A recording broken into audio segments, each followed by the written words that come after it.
بسم الله الرحمن الرحيم. وعن المستورد بن شداد رضي الله تعالى عنه قال سمعت رسول الله صلى الله عليه وسلم يقول والله ما الدنيا في الآخرة إلا مثل ما يجعل أحدكم إصبعه في اليم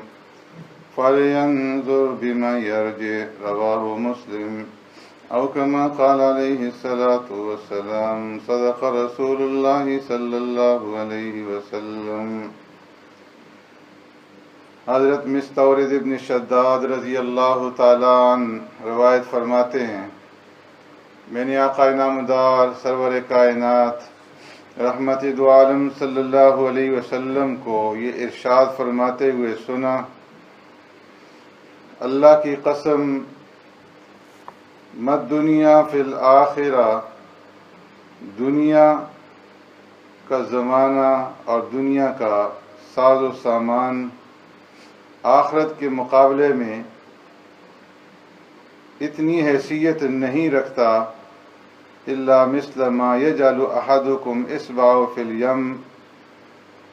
جتنی کہ تم میں سے کوئی ایک آدمی اپنی انگلی سمندر کے اندر ڈالے اور پھر اس کے بعد نکالنے کے بعد دیکھے کہ وہ انگلی کتنا پانی لے کر کے سمندر سے واپس لوٹی ہے. یعنی جس طریقے سے انسان ایک سمندر کے اندر اپنے ہاتھ کی ایک انگلی ڈالے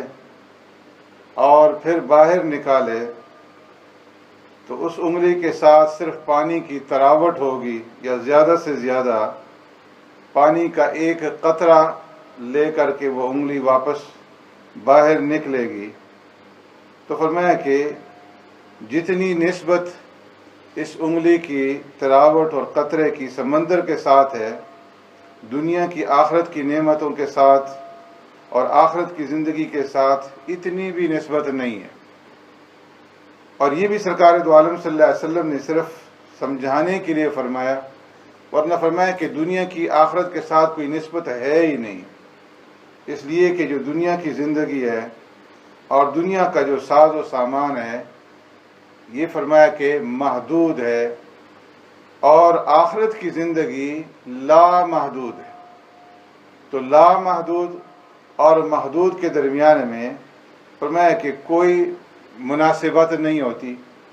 تو اس لیے فرمایا دنیا جس کے پاس چاہے جتنی بھی کیوں نہ آ جائے، اس انسان کو دنیا کے اوپر مغرور نہیں ہونا چاہیے. چاہے اس کے پاس دنیا کے خزانے جمع ہو جائیں، سونا چاندی اور ہیرے اور جواہرات کے اور پاؤنڈ اور ڈالر کے اس کے پاس جو ہے انبار لگ جائیں، اور اس کے پاس سینکڑوں کارخانے اور فیکٹریاں ہوں اور شو روم ہوں، لیکن فرمایا کہ اس کے اوپر اس کو اترانا نہیں چاہیے، غرور نہیں کرنا چاہیے. اس لیے کہ جتنا بھی مال اور اسباب ہے دنیا کا، یہ سب کا سب فنا ہونے والا ہے، اور آخرت کے مقابلے میں اس کی کوئی اہمیت نہیں ہے. اس لیے فرمایا کہ اہل ایمان کو اپنے دل کے اندر دنیا کی محبت نہیں بٹھانی چاہیے، بلکہ اللہ رب العزت کی محبت کو اپنے دل کے اندر جگہ دینی چاہیے اور اللہ کی محبت دل میں بٹھانی چاہیے. اس لیے کہ سرکار دو عالم صلی اللہ علیہ وسلم نے ارشاد فرمایا کہ حب الدنیا رأس کل خطیئۃ، کہ دنیا کی محبت فرمایا کہ یہ ہر ایک خطا کی اور ہر ایک گناہ کی جڑ ہے. دنیا کے اندر جتنے بھی کرائم ہیں اور جتنے بھی گناہ اور جتنے بھی جرائم ہیں، فرمایا کہ ان جرائم کی حقیقت کے اوپر اگر انسان نظر ڈالے اور دیکھے تو اس کے پیچھے دنیا کی محبت جو ہے وہ نظر آئے گی. ایک چور آدمی جو ہے چوری کرتا ہے، کس لیے چوری کرتا ہے؟ دنیا کی محبت کی وجہ سے. ایک بدکار بدکاری کرتا ہے، کس وجہ سے؟ کہ دنیا کی محبت جو ہے وہ اس کے دل کے اندر بیٹھی ہوئی ہے. ایک شرابی شراب پیتا ہے، کس لیے؟ کہ دنیا کی زینت اور دنیا کی محبت اس کے دل کے اندر بیٹھی ہوئی ہے. تو فرمایا جتنے بھی جرائم اور گناہ ہیں ان کی حقیقت کو اگر انسان دیکھے گا تو پیچھے اس کے دنیا کی محبت جو ہے وہ کار فرما نظر آئے گی. تو اس لیے فرمایا کہ جس انسان کے دل کے اندر دنیا کی محبت ہوگی اس کے دل کے اندر اللہ کی محبت نہیں ہو سکتی. اس لیے کہ اللہ رب العزت نے انسان کے دل کو ایسا بنایا ہے کہ اس کے اندر ایک وقت میں صرف ایک ہی محبت آ سکتی ہے، ایک ہی محبت سما سکتی ہے، دو محبتیں نہیں جمع ہو سکتی۔ اس لیے فرمایا کہ اگر دنیا کی محبت ہوگی تو اللہ رب العزت کی محبت جو ہے وہ دل کے اندر نہیں آ سکتی۔ اگر دو محبتیں جمع ہو سکتی تو پھر سرکار دو عالم صلی اللہ علیہ وسلم یہ نہ ارشاد فرماتے کہ اگر میں دنیا کے اندر کسی سے محبت کرتا، کسی کو اپنا محبوب بناتا، کسی کو اپنا خلیل بناتا، دوست بناتا، تو سیدنا صدیق اکبر رضی اللہ تعالیٰ عنہ کو اپنا محبوب بناتا۔ اس لیے کہ سیدنا صدیق اکبر رضی اللہ تعالیٰ عنہ اور پیارے پیغمبر صلی اللہ علیہ وسلم کے درمیان میں جو تعلق تھا وہ کسی اور کے درمیان میں نہیں تھا۔ حضرت مجدد الفسانی رحمۃ اللہ تعالیٰ علیہ نے فرمایا کہ سیدنا صدیق اکبر رضی اللہ تعالیٰ عنہ کی سرکار دو عالم صلی اللہ علیہ وسلم کے ساتھ ایسی مناسبت تھی، اس طریقے سے آپ صلی اللہ علیہ وسلم کے وہ کلوز تھے کہ فرمایا کہ اگر آئینہ شیشہ جو ہے وہ سامنے رکھ دیا جاتا سرکار دو عالم صلی اللہ علیہ وسلم کے، اور آپ صلی اللہ علیہ وسلم اس آئینے کے سامنے کھڑے ہوتے تو جو شبیہ اس آئینے کے اندر نظر آتی تو وہ شبیہ جو ہے صدیق اکبر رضی اللہ تعالیٰ عنہ کی ہوتی، اور یہ کہا جاتا کہ آئینہ کے سامنے جو شخصیت ہیں یہ محمد الرسول اللہ صلی اللہ علیہ وسلم کی ذات گرامی ہے، اور جو شکل شیشے کے اندر آئینے کے اندر نظر آ رہی ہے وہ صدیق اکبر رضی اللہ تعالیٰ عنہ کی۔ لیکن اس کے باوجود سرکار دو عالم صلی اللہ علیہ وسلم نے ارشاد فرمایا کہ میں اگر دنیا میں کسی کو محبوب بناتا تو صدیق اکبر کو بناتا، لیکن میرے لیے اللہ کی محبت ہی کافی ہے، اس لیے کہ اللہ کی محبت کے ساتھ کسی اور چیز کی محبت جو ہے وہ جمع نہیں ہو سکتی۔ تو اس لیے فرمایا کہ دنیا کی محبت اور اللہ کی محبت جو ہے یہ ایک ساتھ جمع نہیں ہو سکتی۔ اس لیے دنیا تو کمانی ہے، دنیا کے اندر رہنا ہے تو ضروریات بھی ساتھ لگی ہوئی ہیں، کھانا کی ضرورت ہے، پینے کی ضرورت ہے، اور پہننے کی ضرورت ہے، مکان کے اندر رہنے کی ضرورت ہے، سر ڈھانپنے کی ضرورت ہے، یہ ساری ضرورت انسان کے ساتھ لگی ہوئی ہیں، اور اس لیے دنیا کمانے کے اوپر بھی، دنیا کے ساتھ تعلق جوڑنے کے اوپر بھی انسان جو ہے وہ مجبور ہے۔ اگر نہیں کرے گا تو کھائے گا کہاں سے، پیے گا کہاں سے، اور پہنے گا کہاں سے؟ اس لیے دنیا تو کمانی پڑے گی۔ لیکن فرمایا کہ دنیا انسان کمائے لیکن دنیا کو دل کے اندر جگہ نہ دے، اور دنیا کو دل کے اندر کس طریقے سے جگہ نہ دے،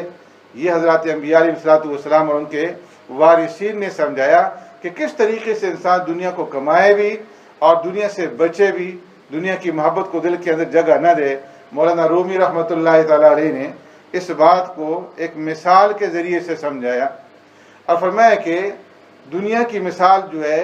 وہ اس طرح کی ہے کہ جس طرح کے پانی ہے، سمندر ہے، اور انسان کی مثال جو ہے وہ کشتی کی ہے۔ جس وقت تک جو ہے پانی کشتی کے نیچے رہے گا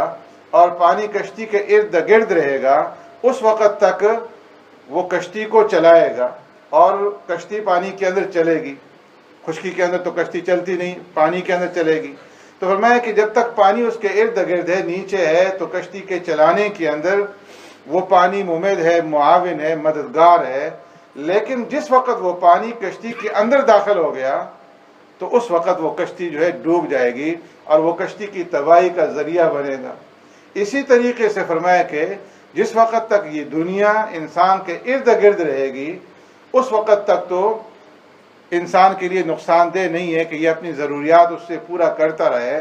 لیکن جس وقت اس انسان نے دنیا کی محبت کو دل کے اندر بٹھا لیا تو اس وقت جو ہے پھر یہ انسان کی تباہی ہوگی۔ اس لیے فرمایا کہ دل بیار و دست بکار، کہ اس طریقے سے تم دنیا کماؤ اور دنیا کا کام کاج کرو کہ تمہارا دل اللہ کی یاد کے اندر لگا ہوا ہو اور تمہارے ہاتھ اور تمہارے پاؤں جو ہیں وہ دنیا کے کام کاج کے اندر لگے ہوئے ہوں۔ تو حدیث کا خلاصہ یہ فرما دیا کہ دنیا کی محبت دل کے اندر نہ آئے، اور دنیا چاہے کتنی بھی زیادہ کیوں نہ ہو اس کے اوپر انسان کو